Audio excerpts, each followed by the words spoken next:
बिस्मिल्लाहिर्रहमानिर्रहीम। अस्सलाम वालेकुम।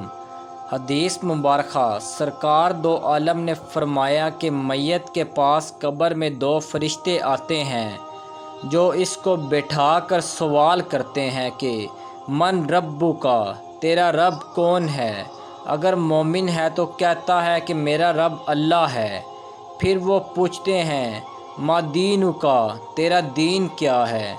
वो जवाब देता है कि मेरा दीन इस्लाम है। फिर वो पूछते हैं कि इस शख्स के बारे में क्या कहते हो जो अल्लाह अज़्ज़वजल की तरफ से भेजा गया।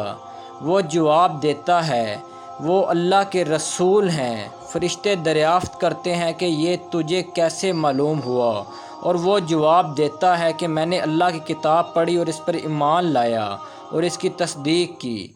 सूरत इब्राहीम के आयात में इस मज़मून का ज़िक्र है।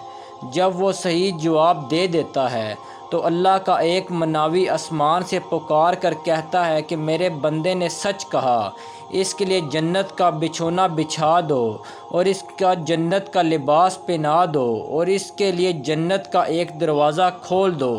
चनाचा दरवाज़ा खोल दिया जाता है और जन्नत का आराम और इसकी खुशबू इसको पहुंचती रहती है, और जहां तक इसकी नज़र जाए वहां तक कब्र को कुशादा कर दी जाती है। सुभान अल्लाह। अगर आपको मेरी कहानियाँ अच्छी लगती हैं तो मुझे ज़रूर अपनी राय से आगाह कीजिएगा और मेरे चैनल को सब्सक्राइब कीजिएगा। अल्लाह पाक आप सबको सलामत और खुश रखे।